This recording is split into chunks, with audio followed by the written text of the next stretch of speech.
Salto para o futuro está no ar. Novas tecnologias de informação e comunicação estão no nosso dia a dia. O mercado de trabalho impõe novas regras, redefinindo o perfil dos profissionais. E o que acontece na escola? O impacto da informática na educação é o tema do programa de hoje. Para esse debate, convidamos Luciane Sato, psicóloga do Laboratório de Estudos Cognitivos da Universidade Federal do Rio Grande do Sul, Marina Esteves, coordenadora do Proinfo do Maranhão, e Marcos Mazeto, professor da PUC de São Paulo e da Universidade Presbiteriana Mackenzie. E você também pode participar. Mande já a sua mensagem. Você pode participar do Salto ao vivo pelo telefone 0800 216689. Via internet salto@tvebrasil.com.br. Ou ainda pelo fax. Diz que o código da operadora, o DDD 21 e o número 224-5135. Nosso fax e e-mail estão 24 horas à sua disposição. Hoje, além da escola e da família, um leque de espaços e agentes educativos se abre na formação das novas gerações. E a escola não responde sozinha às mudanças científicas, sociais, culturais da modernidade. Estamos vivendo momentos de profundas mudanças. A sociedade da comunicação, da informação e da aprendizagem traz desafios ao pensamento educativo. De que forma as escolas vêm trabalhando com as novas tecnologias? O advento do computador à nossa escola foi uma coisa muito esperada, muito projetada por toda uma comunidade. E veio numa hora em que nós temos que mudar e repensar muitos paradigmas na educação. A informática pode contribuir para uma redefinição do papel do professor. Com o computador, os alunos trocam ideias e projetos, formando parcerias. As informações circulam de um modo diferente na sala de aula. Isso pede uma nova atitude dos professores. Eles estão também na posição de aprendizes.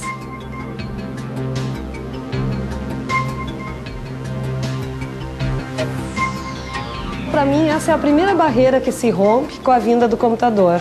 O professor reconhecer que o papel dele não é ser o doutor, aquele que sabe tudo e que entende de tudo. E para o aluno perceber isso é fantástico. O colégio sentiu necessidade de melhorar e qualificar o ensino.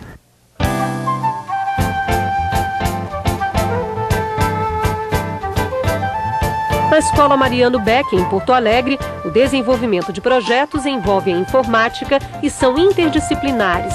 Eles permitem que a escola participe dos movimentos pela qualidade de vida na região. Os alunos vão a campo e pesquisam os principais problemas do lugar onde vivem. E dentro do projeto de educação ambiental, se busca essa informação junto à comunidade.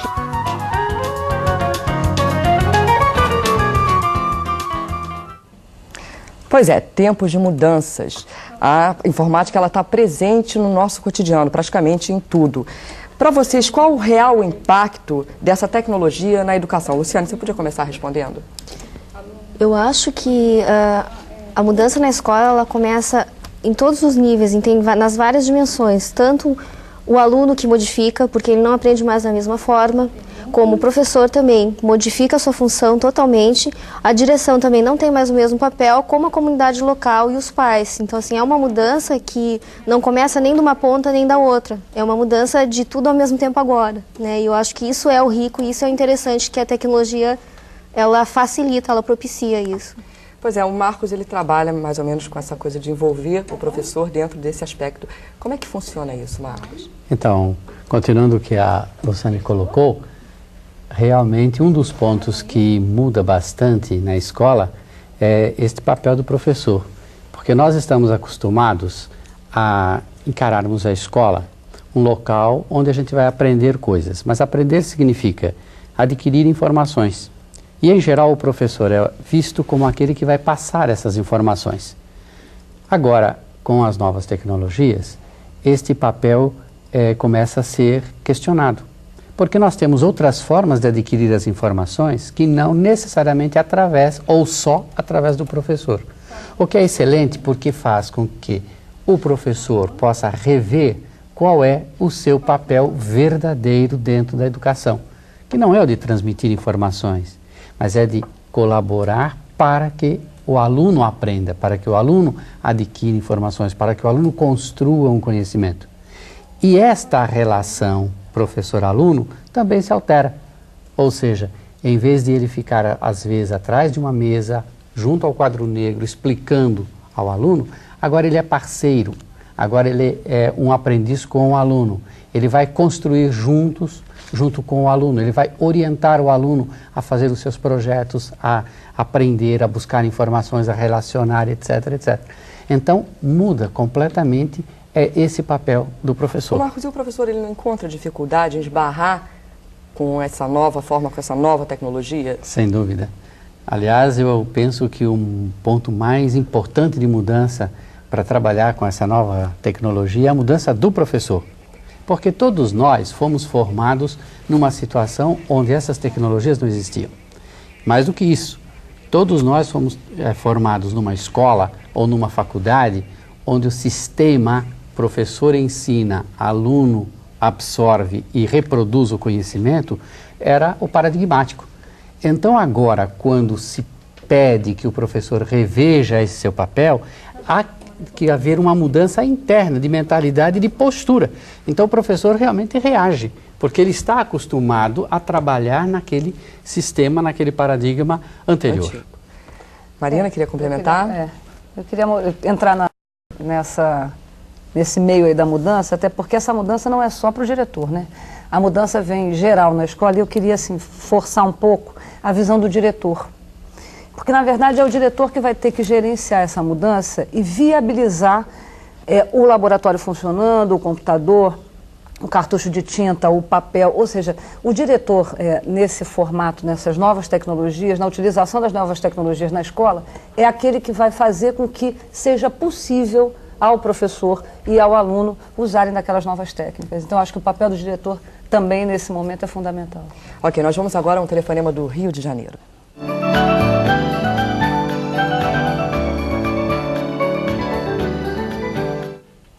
Teleposto do Paraíba do Sul, professora Rose, pode falar. Boa noite a todos. É a professora Rose, orientadora de aprendizagem do Teleposto de Paraíba do Sul. Como seduzir o professor para o uso da informática na escola, uma vez que a maioria deles ainda se encontra resistente, ao contrário, é claro, dos alunos, que esses estão prontinhos para ter os benefícios da informática. E a direção, na maioria das vezes, incentiva e possibilita, né, faz tudo para que isso aconteça. Mas no nosso caso, que eu vejo, a dificuldade ainda é o professor. Obrigada. Obrigada. Bom, ela falou em seduzir o professor Marcos estava falando exatamente sobre isso, né? Sobre essa nova adaptação. Será que você podia falar um pouquinho mais sobre isso e responder a professora Rose? Sim, inclusive acho que a questão foi bem colocada, não é? Como seduzir o professor. E eu acho que há um caminho bastante interessante, que é o seguinte, vejam, todos nós professores, em geral, achamos que nós trabalhamos bastante, nos dedicamos muito e nem sempre o nosso aluno verifica ou sente esse trabalho todo da gente, não é? Houve um momento mesmo onde a gente ouvia dizer que nós, professores, trabalhávamos tanto e éramos um tanto frustrados porque o aluno não reconhecia o trabalho. E o aluno dizia para nós, professor, não dá para dispensar a aula, marca o dia da prova e a gente vem fazer a prova e acabou? Me parece que justamente seduzir o professor podia caminhar por aí. Isto é, na medida em que os professores perceberem que trabalhar com novas tecnologias não é simplesmente utilizar a tecnologia para continuar fazendo o que ele faz e trazendo até um certo desinteresse para o aluno. Mas usar as novas tecnologias significa sentar junto com o aluno, organizar com este aluno um programa, um projeto de trabalho, motivar esse aluno para aquele projeto. Também seduzir o aluno. Seduzir o aluno, exatamente, para que ambos possam estar construindo um projeto e um conhecimento. O aluno se sente motivado, o professor se sente gratificado. Na hora que ele perceber que ele não precisa carregar o aluno nas costas, mas que o aluno trabalha com ele, ele vai se sentir muito melhor. Eu acho que é por aí. Eu queria complementar o que o professor Marcos está falando, porque eu acho que o que é interessante assim, é o professor, ele se sentir como um aprendiz e ter prazer nesse processo de aprendizagem, assim como o aluno também. E como é que a gente pode ter prazer em alguma coisa que a gente vai aprender? Quando a gente escolhe o que a gente vai aprender. Então, assim, nesse sentido que o professor também, ele repensa o papel dele ao mesmo tempo que ele vai trabalhando junto com o seu aluno e vai respeitando esse processo. Mas eu acho que é importante a direção, daí no caso, também estar respeitando o processo do professor, porque a mudança, como o professor disse, não é de uma hora para outra, não vai acontecer de repente. Então, assim, como é que a gente pode mapear as pequenas mudanças que vão acontecendo no fazer do professor ou na forma como o aluno aprende, né? Nesse sentido que eu acho que é interessante estar olhando todos os aspectos ao mesmo tempo. Pois é, nós vamos agora a um telefonema do Maranhão.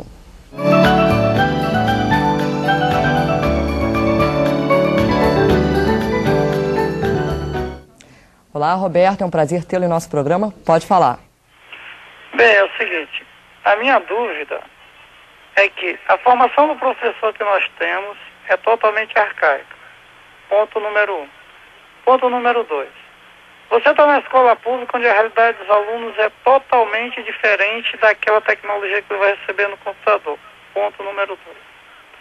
Terceira, a base desse aluno, como é que ela foi feita? Eu sou professor de geografia e eu vejo muito isso quando eu estou me relacionando com meus alunos. Isso eu falo de escola particular, onde tem um nível um pouco mais alto, onde existe uma distância muito grande entre a realidade e o computador. Eu fico pensando como é que fica na cabeça dessas pessoas que vêm numa escola pública falida, que é o nosso caso, que nós estamos tentando melhorar, colocar de impacto uma tecnologia como se fosse resolver o problema dela. Como é que vocês veem essa questão? Mais uma vez a preocupação em relação a essa questão. Luciane queria começar falando alguma coisa? Eu acho que essa questão que eu acho que a gente tem que transpor tentar transpor essa visão de que assim, ou o computador é muito ruim, ou ele é muito bom, ou ele vai salvar a escola, vai resolver todos os problemas, porque na realidade não é, né? Quem vai resolver todos os problemas são as pessoas, tanto os alunos como os professores, como a direção, como os órgãos governamentais.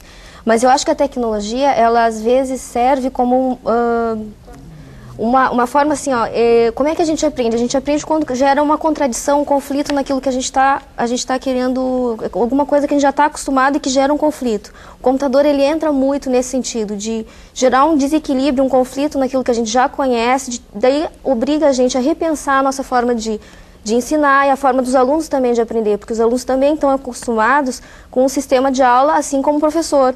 E eu acho que isso é importante, a tecnologia ajuda a gente a provocar essa mudança, né? Mas não é uma coisa fácil, eu acho. Né? O primeiro passo, eu acho, é bem isso que você está fazendo, Roberto, é repensar a sua prática e como é que você pode ajudar mais a facilitar o processo do aluno. Isso já é um grande começo. Assim. Roberto, parece que queria complementar. Eu quero sim, porque acho este assunto muito importante que você colocou, Roberto. Ou seja, realmente, tecnologia não vai resolver sozinha problema nenhum. Não é uma panaceia que resolve todos os problemas da nossa educação. Ela é um instrumento que pode nos ajudar a trabalhar com educação. E importantíssimo o que você falou, nós temos que nos adaptar à realidade. A adaptação à nossa realidade, eu vejo que tem 2 pontos. Um primeiro é, dentro dos limites e das situações que nós temos, como a gente vai mudar para criar esta possibilidade de aprendizagem. Eu posso trabalhar com quadro negro e giz só e fazer desta técnica tradicional uma forma de fazer com que os meus alunos aprendam e se motivem. E eu posso trabalhar com técnica de giz e quadro negro e não causar nenhuma mudança para o meu aluno. Assim como eu posso estar utilizando o computador e não trazer nenhuma mudança para o meu aluno também. Porque eu vou utilizar o computador apenas para fazer aquilo que eu fazia com um lousa e giz. Mas eu posso trabalhar com o computador de uma outra forma. O que eu queria dizer? É fundamental que a gente se adapte à realidade. Mas se adapte à realidade não para ficar nela, mas ter os olhos abertos, porque muita coisa está mudando e mais cedo ou mais tarde vai atingir a todos nós nessa área da tecnologia. Eu acho que o caminho é bem por aí, quer dizer, é encarar a realidade. É real que hoje a gente tem no Brasil um programa que está atingindo a todos os estados, uma iniciativa do MEC, uma iniciativa que os estados englobaram estão participando, estão investindo recursos que para muitos estados assim, são recursos vultosos, na adaptação de salas, na formação de professores, na formação de gerentes de programa, na formação dos diretores e especialmente na vontade de que vocês, professores, Roberto, possam fazer essa diferença. O que vai fazer diferença não é a máquina, é o que o professor Marcos estava nos dizendo. O que vai fazer diferença, como sempre, somos nós. Somos nós professores na sala de aula, são os nossos alunos entendendo aquilo que a gente está fazendo. Se a gente vai dar um instrumento mais, acho que nesse momento mais atrativo, né, porque não há menino que não queira mexer no computador, é verdade. Extremamente mais atrativo, isso só vem para facilitar ou tentar facilitar o nosso trabalho. Portanto, eu acho que é a iniciativa do professor, é a iniciativa da gente na coordenação de programas estaduais, na pesquisa, nas universidades, nos cargos de direção da secretaria, que vamos ao final conseguir fazer com que essa tecnologia realmente entre e faça festa na escola, vamos dizer. Nós temos agora um telefonema de Goiás.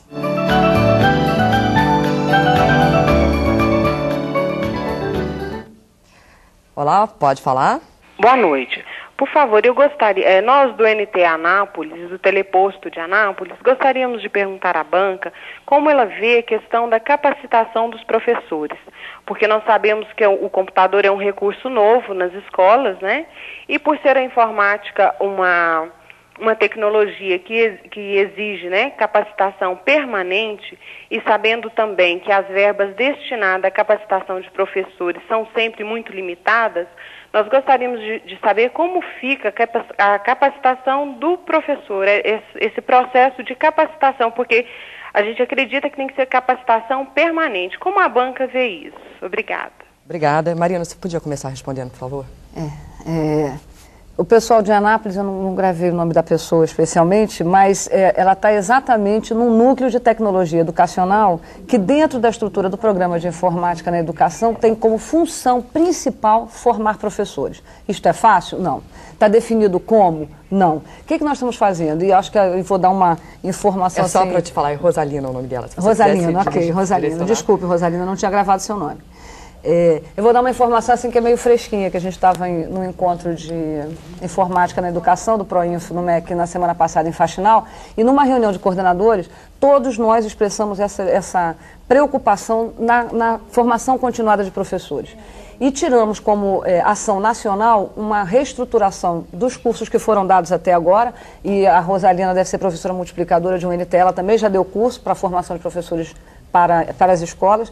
Nós vamos reavaliar isso e acho que a cada vez modificando o processo e incluindo nessa formação novas experiências, que foi o que a gente fez essa semana. Assim, durante uma semana em Faxinal foram apresentados quase 100 projetos desenvolvidos em NTEs e em escolas que visaram quase que exclusivamente a formação de professores. Então, eu acho assim que é super válida a preocupação, estamos todos preocupados no mesmo caminho e vamos continuar aí pesquisando com essa ideia de que somente a partir da formação dos professores é que a gente vai conseguir fazer o computador efetivamente fazer diferença no processo de ensino-aprendizagem. Uhum. Olha, nós temos mais uma participação de Paraíba do Sul, no Rio de Janeiro.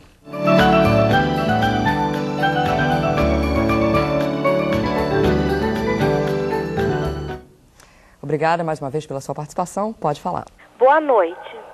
Aqui é a Débora, cursista do Teleposto de Paraíba do Sul. Em primeiro lugar, nós aqui do Teleposto de Paraíba do Sul mandamos os parabéns à nossa professora Rose pelo seu aniversário.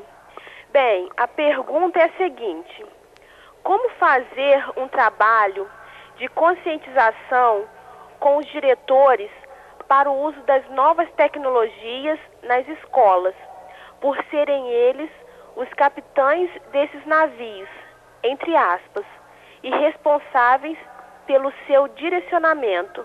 Obrigada. Obrigada. Antes de responder a pergunta, eu também queria desejar felicidades à professora Rose.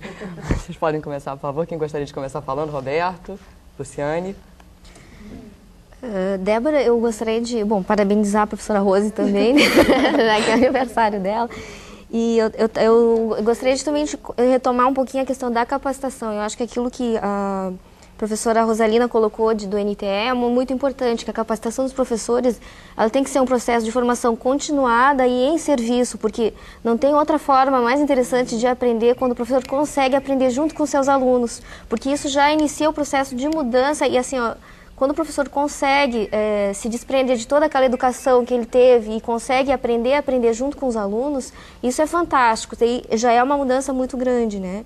E com relação à conscientização dos diretores, eu acho que os diretores também, seria muito rico se os diretores também pudessem passar por um processo de capacitação, de formação, também com relação à informática na educação, porque só realmente quem vive esse processo, quem consegue vivenciar o que é desenvolver um projeto de aprendizagem junto com ver como é que funciona a tecnologia nesse processo de aprendizagem, é que vai conseguir entender e vai conseguir escolher o norte que a escola quer e o norte interessante para todo mundo. Pois é, eu queria saber qual é o papel exato, o agenciamento do diretor nessa situação. Eu posso falar um pouquinho disso, que nós lá no programa do Maranhão estamos agora montando uma capacitação para diretores. Realmente, no início do programa, a gente pensou quase que exclusivamente nos professores e fomos vendo assim que cada vez mais a necessidade do diretor não só ser informado do programa. Olha, o programa é assim, assim, assim, vai ter laboratório na sua escola, são tantos equipamentos, vai poder ser feito isso ou aquilo, mas cuidar um pouco mais da informação que ele tinha. Então, quando você diz que ele tem que entender o que é informática aplicada à educação, é exatamente isso. E a segunda coisa, vamos pensar assim, um diretor hoje, numa escola, ele gerencia tantos e tão diferentes processos, porque ele tem que cuidar do processo maior da escola, que é o processo de ensino-aprendizagem. Mas ele tem que fazer com que a escola esteja limpa. Ele tem que fazer com que o professor compareça para dar aula. Ele tem que pagar luz, água, telefone. Na verdade, ele é um grande gerente. E um gerente, e além de ser um gerente, ele ainda tem que ser um animador. Ele tem que gerenciar isso tudo e ainda fazer a coisa acontecer com alegria, com vontade para ir para frente. Ou seja, então, é um papel difícil, né? É um papel dificílimo hoje para o diretor, até porque esse diretor também é um diretor novo. As nossas escolas até bem pouco tempo, acho que esse processo vem mudando poucos anos para cá, esse diretor era uma pessoa muito formal. Ele não era, na verdade, ele era um chefe, não era um líder. E hoje o que se exige do diretor é que ele trabalhe no nível da liderança, que ele gerencie as pessoas e os seus processos de forma que as coisas aconteçam no tempo certo, na mesma hora. Então, para o diretor hoje, acho que a melhor alternativa é, primeiro, uma capacitação efetiva, entender o que é informática na educação, entender o que significa ter um laboratório dentro da escola dele. Aquilo ali significa dizer que ele tem custos a mais? Com certeza. Mais conta de telefone por causa da internet, mais conta de luz, mais conta de material de expediente, de papel, de cartucho de tinta. Enfim, e isso só me parece, Titi, a única alternativa é trabalhar de forma colegiada. Se não houver participação do professor com o diretor, com o aluno, com o pai do aluno para gerenciar esse processo, vai ficar muito difícil. Então tem que haver uma ação colegiada dentro da escola. Me dá uma carona aqui? Claro. Olha, eu acho muito importante isso que você falou. Eu só acrescentaria o seguinte: me parece que o diretor poderá ser motivado também na medida em que nós entendermos que a formação dos professores, ela não está voltada só para que a aula do professor seja melhor naquela disciplina. Mas se nós entendermos que a formação do professor, essa capacitação, ou esse desenvolvimento, essa formação da profissionalidade do professor for para além da sua sala de aula. Quer dizer, se ele se formando, ele conseguir ser alguém que seja um colaborador do diretor, alguém que tenha uma visão do currículo da escola, alguém que possa estar interagindo, uma ação empreendedora, alguém que esteja interagindo com outros colegas, que esteja interagindo com os alunos, com a comunidade. Então a formação do professor não é aquela que vai simplesmente fazer com que a aula dele seja melhor. Porque se nós ficarmos só aí, vai ser muito pobre. Claro. E o diretor vai assumir apenas a parte, vamos chamá-la administrativa. É preciso que o diretor se envolva num projeto pedagógico, na formação do professor, partindo daí que a formação deste professor vai colocar este professor na preocupação de uma mudança da escola. E como o professor está interessado em que a escola como um todo se modifique, se desenvolva, etc., isto certamente o motivaria. Então a formação do professor, para que ele seja alguém junto com os colegas e com o diretor e com os pais, construindo uma escola que também está em mudança, e não só melhorando a aula dele dentro da sala de aula. Pois é, eu queria voltar um pouquinho para o vídeo e perguntar o seguinte: qual seria a importância dessas parcerias, assim como a gente assistiu, entre os alunos a partir da entrada da informática na escola? Luciane, queria falar um pouquinho, você tá? Eu acho que é muito interessante isso que a Marina e o Marcos colocaram, porque com relação a esse colegiado, eu acho que assim, na realidade a comunidade toda ela está envolvida na melhoria da escola, da educação, e da educação para quê? Para que a sociedade seja uma sociedade mais interessante da gente viver. Então, nesse sentido, parcerias a tecnologia ajuda muito no sentido de quebrar o muro da escola mesmo. Ela transpõe o muro da escola, ela vai não só para a comunidade local, porque é necessário ter essa contextualização daquela vila onde a escola está, daquele bairro, daquela comunidade local, como com as tecnologias mais novas, como a internet, ela possibilita que tenha contato com a comunidade global mesmo, com todo o planeta, né? E essa comunhão, essa forma de trabalhar solidariamente, propicia maior cooperação, maior autonomia também. Eu acho que assim, os alunos aprendem a aprender melhor, os professores aprendem a ser melhores professores, os diretores aprendem a gerenciar melhor, porque os diretores também são educadores, e isso vai não crescendo assim de uma forma que eu acho que contribui, aquela escola que parece que é pequena, contribui para que a sociedade realmente modifique. É isso que eu acho que é rico, assim, essa coisa da troca e da interação, que pode ser muito viabilizada pela tecnologia, né? Ok, agora nós vamos falar com um aluno do Tocantins, William.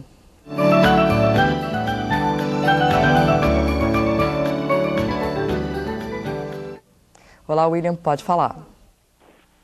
Eu sou o William, aluno da 6ª série, turma 62, do Colégio Estadual João Dias Sobrinho, em Divinópolis do Tocantins.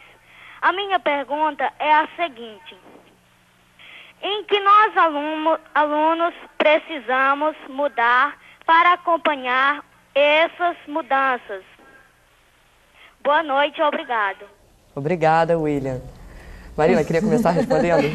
Ficou tão surpresa. Eu acho que vocês não têm que mudar nada. Assim, basicamente, aluno é aluno, que vocês têm que manter a curiosidade e a vontade de aprender. Porque, com certeza, o professor que vai estar na sala de aula com vocês, que vai estar orientando o trabalho junto à máquina, seja ela o computador, ou a televisão, ou o vídeo, ou todas as outras tecnologias, ele com certeza precisa de mais, William, mas demais que vocês tenham vontade de aprender. E se vocês tiverem essa vontade de aprender, com certeza vocês vão contagiar seu professor e a aula vai fluir e o conhecimento vai ser aprendido e incorporado com muito mais facilidade. Pois é. Então, acho que vocês não têm que mudar muito, não. Acho que tem que continuar com vontade de aprender. Eu queria aproveitar o gancho da pergunta do William. Na realidade, todos são aprendizes, certo? Como é que funciona essa troca? Luciane, você quer começar respondendo? Eu só queria complementar a resposta da Marina, porque eu acho que, além disso, William, de também continuar gostando de aprender e continuar com essa curiosidade, que a gente perde muito depois que fica adulto, né? Que fica uma coisa muito na obrigação de ter que saber. Eu acho que não, que a criança, que o aluno consegue trazer isso, assim, de mais rico e mais bonito, que é gostar de aprender e gostar de ir atrás, né? E eu acho que uma coisa que seria legal dos alunos também é de ajudar o professor a entender essa forma de aprender, porque às vezes o professor está tão acostumado que ele tem que dar aula, que tem que saber, que se o aluno consegue entender que o professor de repente não consegue mexer bem na máquina e que o aluno sabe mais, mas que pode ajudar nisso, e o professor pode ajudar com as outras coisas, com a sua especificidade, com o seu conhecimento específico, eu acho que pode ser uma troca bem rica, sabe, William? Queria continuar falando dessa troca. Então, deixa eu continuar um pouquinho aí, deixa eu pegar essa carona também. Então, me parece que falando com o William ainda, não é? Que as duas coisas que foram colocadas aqui são fundamentais, quer dizer, que o aluno possa ter vontade de aprender. Eu não sou tão otimista assim que os nossos alunos têm tanta vontade de aprender. Eu concitaria realmente que tivessem vontade de aprender, não ir para a escola para cumprir tarefas, obrigações, carregar nas costas o peso e tirar nota, não, para aprender. Acho que isso é importante mesmo. Talvez entendido a como ser adulto, ou como ser adulto rápido demais, né? Porque a criança espontaneamente ela gosta de aprender, né? Pois é, mas em segundo eu queria insistir nisso. Acho que uma coisa que seria importante desenvolvessem essa capacidade de trabalharem juntos, uns com os outros, nessa busca da aprendizagem, nesse interesse, nessa motivação por aprender. E acho que isso é uma coisa muito importante, porque nós, professores, de alguma forma, não estamos acostumados a valorizar o que se pode aprender numa classe a partir dos alunos entre eles. Parece que só se aprende quando o professor entra. E nós, alunos, muitas vezes achamos que só aprendemos quando o professor entra. E então, mesmo quando a gente faz um trabalho de parceria, ou faz um trabalho de grupo, ou faz uma pesquisa juntos, etc., parece que se o professor não vier e não der a chancela dele, aquilo não valeu. Então, acho que seria uma coisa interessante também isso, que os alunos valorizassem os professores também, essa parceria constante em aula, para trabalharem juntos, sabendo que os alunos juntos aprendem, às vezes, muito mais entre eles e com eles do que só com o professor. Pois é, agora sim nós vamos ao nosso telefonema do Maranhão, que está na linha.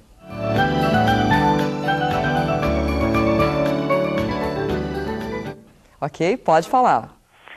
Boa noite. Meu nome é Franciline Duarte, sou aqui de São Luís do Maranhão e trabalho com informática educacional. Gostaria de saber como está acontecendo o processo de capacitação com professores nas escolas públicas. Ok, quem gostaria de começar? Marina? Eu vou falar do Maranhão especificamente, mas coincidentemente. Mas, na verdade, é um processo que está se repetindo no Brasil inteiro. A partir do Proinfo, pelo menos, né? Essa foi a orientação e a decisão nacional de como que a gente ia fazer isso. Então, como é que funciona? Vou fazer rapidamente. Existe um núcleo de tecnologia educacional, onde estão localizados professores chamados multiplicadores, que são professores com especialização em informática aplicada à educação. Esses professores desenvolveram cursos para as escolas que fazem parte do programa. Como que essas escolas fizeram parte do programa? Elas preencheram um questionário de adesão, se inscrevendo para o programa, foram selecionadas, e os professores dessas escolas que quiseram, também não foi obrigatório, se inscreveram para o curso de informática dado pelos professores multiplicadores nos NTEs. Quer dizer, isso é a primeira etapa de capacitação dos professores. A partir daí, a partir desse curso, com a chegada dos laboratórios, a gente começa um processo, então, de formação continuada, ou formação em serviço, onde os professores vão estar aprendendo e fazendo, e testando e fazendo, e com os multiplicadores acompanhando o projeto pedagógico na área de informática que a escola apresentou ao programa. Ok, nós vamos agora ao telefonema de São Paulo.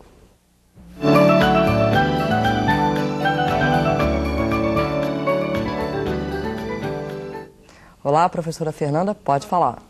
Alô, boa noite. Eu gostaria de saber qual a posição de vocês sobre o uso de computadores na infância, mais especificamente no processo educacional do ensino fundamental de 1ª a 4ª série.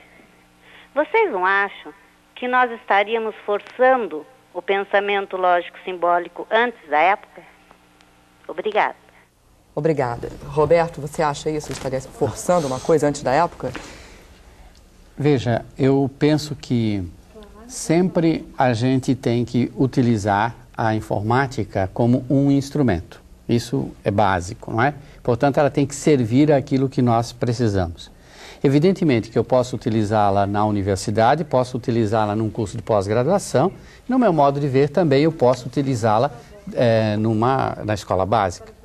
Agora, o computador ou a informática sendo utilizada tendo claramente a perspectiva de que é um instrumento, portanto, com um objetivo muito claro do para que ela serve, eu vou saber dosá-la, vou saber trabalhar com ela de tal forma que a criança, na sua idade, possa estar se desenvolvendo com a ajuda daquele instrumento.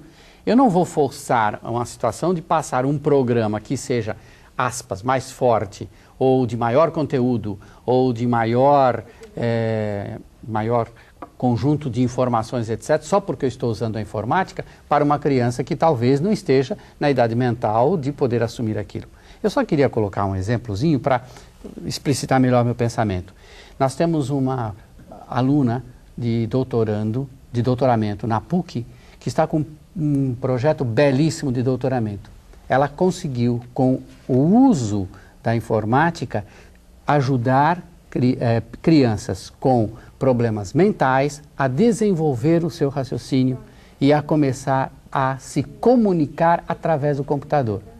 Vejam, crianças que eram consideradas praticamente impossibilitadas de fazer isto. No entanto, ela soube trabalhar e hoje é um programa maravilhoso em São Paulo. Então vejam que, sabendo utilizar o computador, nós podemos adaptá-lo às diversas circunstâncias da idade das pessoas. Antes da Luciane continuar, eu queria pedir 1 milhão de desculpas, Marcos, eu chamando de Roberto e você gentilmente não me corrigindo. Desculpa. Sem problema. Luciane, pode continuar. Eu gostaria de colocar que é muito importante isso que o professor Marcos colocou, mas eu acho assim, que se a gente conseguir enxergar que, por exemplo, na época que não tinha escrita, como é que as crianças aprendiam, quando não tinha o livro, né, que é uma tecnologia que a gente usa hoje em dia normalmente. Também não se tinha, talvez eles estivessem pensando, será que vai ser inadequado usar um livro para uma criança pequena? Então, assim, só para a gente pensar um pouquinho, né, Fernanda? E a outra coisa que eu queria colocar esse processo de desenvolvimento, na realidade, a gente tem que pensar que com essas tecnologias atuais, cada nova tecnologia que entra, né, quer seja escrita, quer seja o livro impresso ou o computador, ele modifica toda a forma como a gente aprende também. A nossa sociedade é de uma outra forma. As crianças, hoje em dia, que estão de 1ª, 4ª série, elas estão entrando na escola de uma outra forma também. Mesmo crianças que não têm acesso a essa tecnologia diretamente, elas estão ali na mídia, na sociedade, elas não estão fora da sociedade, ainda que elas não tenham contato direto com o computador. Então, elas já têm uma ideia. E, bom, na experiência que a gente tem em escolas com crianças pequenas, a experiência é muito boa. Inclusive, assim, de turmas se alfabetizando através dessa tecnologia. Elas conseguem ter uma outra forma de compreender e de entender a questão das letras, a questão de compreender a escrita, né? Só que a gente não pode tentar pensar nos mesmos patamares que a gente pensa com as tecnologias que a gente tem hoje em dia em sala de aula, né? Eu acho que essa questão de acelerar ou de atrasar o processo acho que não é bem por aí. Acho que a questão é mais assim, como é que pode ser diferente, né? E como é que esse diferente pode ser interessante. Eu acho que a gente não precisa se preocupar de que a gente vai atropelar a criança, porque ela não se deixa atropelar. No momento que ela começa a ver que não tem nada a ver, ela vai dar sinais. O importante é a gente estar respeitando isso e a gente conseguir enxergar isso nela, né? A gente está respeitando e estar atento a esse processo dela, que eu acho que ela não vai deixar a gente se atrapalhar demais, né? Ok, agora vamos para um intervalo.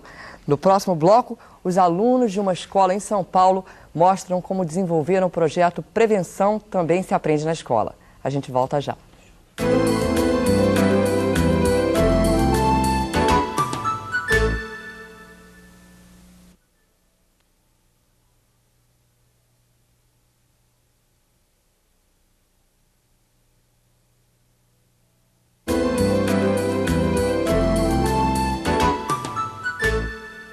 A escola precisa repensar o seu papel e sua função social. A participação de toda a comunidade escolar é a base dessa transformação. Os alunos da escola Maria Montessori, em São Paulo, mostram que é possível realizar essa mudança com o projeto Prevenção Também Se Aprende na Escola. Confira. Usar o computador como um recurso a mais na pesquisa escolar. É assim que esses alunos estão trabalhando na Escola Estadual Maria Montessori, em São Paulo. Neste projeto, por exemplo, eles visitam um posto de saúde e conhecem de perto a realidade da comunidade. Quais as doenças mais frequentes? De uma maneira geral, o atendimento no posto de saúde ocorre mais com doenças crônicas. De volta à escola, os alunos discutem a experiência, trocam informações e analisam os dados levantados. O computador auxilia neste trabalho, sendo também um instrumento para a divulgação dos resultados. O meu grupo coletou as informações da comunidade sobre doenças sexualmente transmissíveis, índice de gravidez precoce, e nós vamos informar a escola, divulgar esses trabalhos para eles saberem o que está ocorrendo na nossa comunidade. Há uma troca de quê? Há uma troca de conhecimento, correto? Houve uma troca de conhecimento. E com isso só fez o quê? Fez enriquecer a aula e também enriquecer o conhecimento do educando. A informática trouxe essa cooperação para o nosso trabalho, não só entre os alunos, como entre os professores também. Hoje a escola não é só um locus de formação dos alunos e dos professores, é um locus de formação de toda a comunidade, comunidade educativa e comunidade no entorno da escola. Pois é, os alunos eles ficam mais envolvidos a partir desse método de pesquisar com o auxílio do computador, Luciane, ficam? Eu acho que uma coisa que é interessante, assim, nessa questão do auxílio do computador, de como está colocado ali no vídeo que a gente viu, é que os alunos estão buscando o que eles estão interessados em conhecer. E isso é fundamental para qualquer processo de aprendizagem, que ele mesmo escolha o que ele quer, ele defina o que ele quer aprender, o que ele quer conhecer e como que ele vai fazer isso, que estratégia ele vai utilizar. E normalmente eles vão utilizar estratégias que, claro, tem a ver com a realidade que eles estão que está colocada para eles ali. Né? E uma coisa que eu gostaria de chamar a atenção, o que a tecnologia traz, assim, sobretudo a internet hoje em dia, né? Que parece que ainda é uma coisa muito distante para as escolas, mas que as escolas do Proinfo em breve vão ter, né, internet nas escolas, as que não têm ainda, algumas já têm.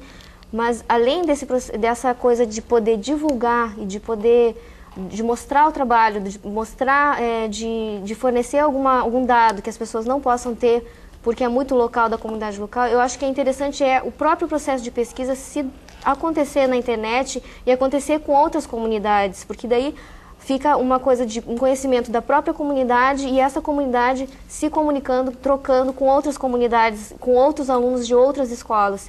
E esse processo é muito bonito porque é uma construção que acontece fora da escola e dentro da escola ao mesmo tempo. Né? Então não é uma coisa só de mostrar o que foi produzido, mas de todo o processo acontecer junto. E isso, eu acho que só a tecnologia que pode facilitar demais isso. Né?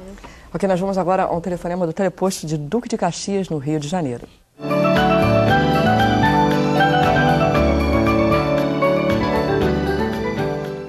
Professora Tânia, obrigada pela sua participação. Pode falar. Boa noite. Aqui é a professora orientadora de aprendizagem Tânia e a nossa pergunta é a seguinte. Com o advento do computador nas escolas, como fica os recursos audiovisuais nas salas de aula? Ou seja, somente esta máquina ocupará o espaço entre o professor e aluno? Ou como disse o professor Marcos, o quadro de giz e apagador também são materiais didáticos presentes no dia a dia, assim como a TV e o vídeo. Obrigada. Obrigada, professora Tânia. Marcos, essa é para você. Sim, exatamente, professora Tânia, concordo com você quando você dá a entender que realmente o computador, a informática, é um tipo de tecnologia, mas não vai nem substituir as outras e nem vai ocupar o lugar da atividade de aprendizagem por excelência. Nós temos uma situação nova com recursos novos. Daí a importância, no comentário anterior, feito pela Luciane, a respeito do que nós vimos, vejam como foi interessante. Os alunos, o que era importante? Era que o aluno aprendeu a buscar informação, ele aprendeu a fazer uma pesquisa. Se ele não tivesse computador, com a orientação do professor, ele poderia ter feito aquela pesquisa e ele poderia até ter produzido o mesmo resultado e participado com os outros, etc. Então não é que aquilo aconteceu só porque tinha o computador. Com a entrada do computador, o que mais aconteceu além de fazer essa pesquisa? Incentivou a pesquisa, mas ajudou a desenvolver a criatividade, a imaginação, apresentar um relatório, a forma de apresentação para os colegas, etc. Que isto, em geral, na escola não se tem muito tempo, aspas, não é? Para se cultivar. A nova tecnologia ajuda a desenvolver essa criatividade, essa imaginação, essa comunicação, uma nova forma de apresentação, inclusive o senso crítico. Porque, como disse a Luciane também, na medida em que a gente entrar para a internet, vamos encontrar uma porção de coisas interessantes, mas vamos encontrar uma porção de coisas horríveis também. Com certeza. E o sentido crítico para separar as coisas vai ser fundamental. Então eu vejo que as outras tecnologias não vão desaparecer e não precisam desaparecer. O CD-ROM, o vídeo, a TV, as dinâmicas de grupo, inclusive o quadro negro, o giz, etc. Apenas que a gente deve utilizar as que são mais adequadas para os objetivos que nós temos e variar essas várias técnicas, incluindo e englobando as novas que estão aparecendo. Ok, nós temos mais uma participação do Tocantins com uma aluna agora.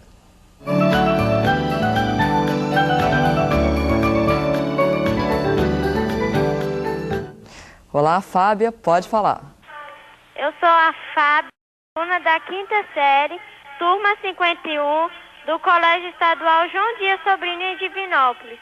A minha pergunta é a seguinte: Eu gostaria de saber quais as vantagens que nós alunos temos com o uso dos computadores. Obrigada. Obrigada, Fábia. Marina. Fábio, eu acho que vantagens são várias. Vou citar algumas aqui só para a gente pensar junto, né? Primeiro, a possibilidade de informações novas, com cores novas, com sons novos, com formatos novos, com enfim. Tudo aquilo que você vê de um jeito, você pode ver de vários jeitos a partir do computador.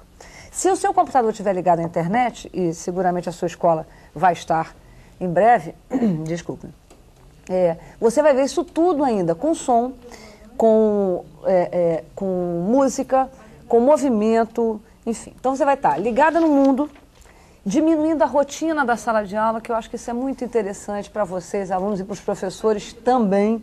Quer dizer, a coisa da rotina, do dia a dia, de ter aquela mesma sala todos os dias, é muito bom, é muito interessante, mas também é muito bom você pegar seu professor e os seus coleguinhas, irem para um laboratório de informática e dizer, bom, hoje nós vamos visitar, por exemplo, que país do mundo? Então, as possibilidades, você vai aumentar a interação, porque você vai poder usar seu e-mail, em vez de escrever a cartinha, botar no correio e esperar a resposta, você vai poder escrever a cartinha no computador, mandar e ver a resposta chegar de volta. Então, as possibilidades, Fábia, são enormes, eu sei que você vai adorar. Pois é, a Fábia está na quinta série, a gente tem aqui um fax que é da cursista Marinette Regli. A pergunta é a seguinte: qual seria a série mais indicada para iniciar um trabalho com a informática na educação? Você teria essa resposta, Luciane? Eu queria só colocar uma coisa para a Fábia, que claro. Quem pode mais responder isso, Fábio, que você perguntou, é você mesmo. Por mais que a gente te dê várias coisas que pode... possibilidades inúmeras aqui, ela vai descobrir mais e mais e mais e mais. Vai descobrir as que mais te interessam, né? Eu acho que o que muda eu acho que assim, essa questão da idade, hoje em dia a gente não tem uma idade, por exemplo, uma criança, a gente não diz assim, que idade ela pode começar a falar, ela simplesmente começa a falar. Então assim, a aprendizagem acontece dessa forma também. Claro que quando ela entra na escola, que é um conhecimento que a gente está tentando formalizar, a ideia é que o professor possa ajudar ele nesse processo. Mas a aprendizagem é um processo que vai acontecendo. Então, assim, o que é importante, em que idade seria mais adequado? Eu acho que não a idade mais adequada, mas de que forma que seria adequado utilizar tal ou tal instrumento, né? E nesse sentido que eu acho que quando entra o computador, mesmo utilizando as mesmas mídias, mesmo utilizando TV, mesmo utilizando o vídeo, como o professor falou, claro que a gente não vai deixar de utilizar o quadro negro, não vai deixar de utilizar materiais concretos, não vai deixar de utilizar nada disso se a gente não quiser. Só que mesmo esses materiais vão ser utilizados de uma outra perspectiva, de uma outra forma. A gente não vai enxergar mais um vídeo do mesmo jeito que a gente enxergava antes de existir a tecnologia, o computador ou a internet, né? Então isso que eu acho que é importante a gente estar prestando atenção. Ok, nós temos um telefonema de Goiás.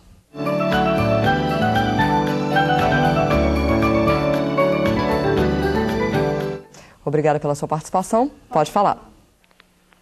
Boa noite. Meu nome é Livimar, eu sou de Anápolis, Goiás. A minha pergunta é a seguinte: quando se fala em mudanças, não seria necessário repensar sobre a própria escola, sobre grade curricular, disciplinas e conteúdos, uma vez que a estrutura atual disso tudo vai na contramão da mudança? Boa noite, obrigada.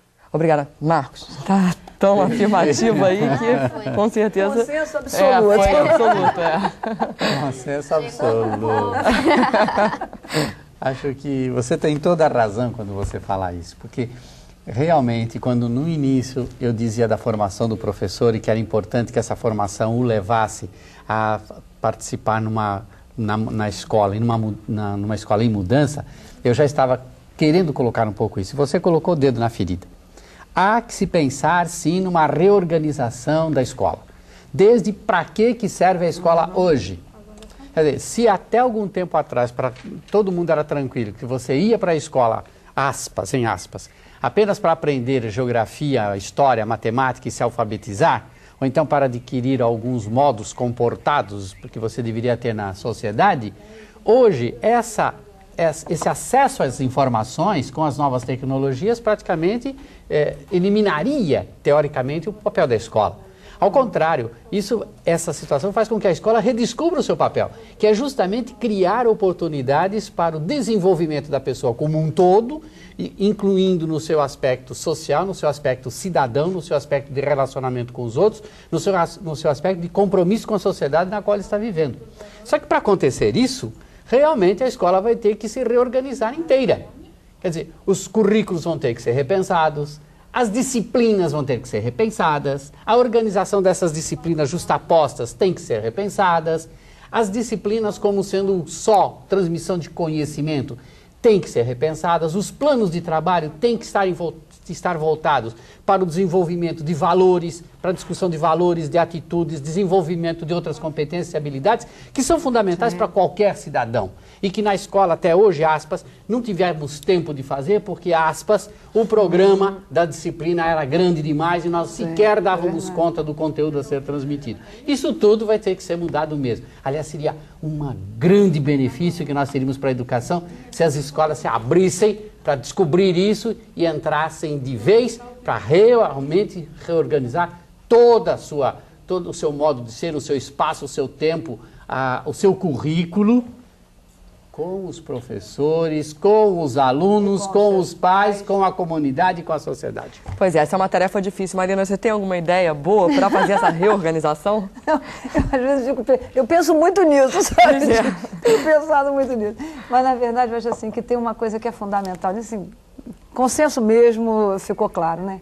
Mas eu acho que tem um pedacinho aí que a gente ainda tem que futucar um pouquinho, que é a estrutura formal, né? A estrutura formal que eu digo é a Secretaria de Estado da Educação, as secretarias municipais de educação, porque é o seguinte, são necessárias? Não vou discutir, né? Não vou dizer se não é, a gente tem um sistema montado de uma determinada forma. Agora é preciso que esse sistema veja que a mudança não virá por ele, mas que ele pode atrapalhar muito essa mudança. Então, assim, às vezes eu discuto muito isso na nossa secretaria, em outras secretarias, em encontros de educadores e tal, que eu digo o seguinte, gente, nós temos que prestar atenção, porque a gente tem que ajudar. Se é para atrapalhar, é melhor ficar quieto. Marina, desculpa interromper, mas é que nós estamos com um telefonema da Bahia na linha, que a gente não queria perder.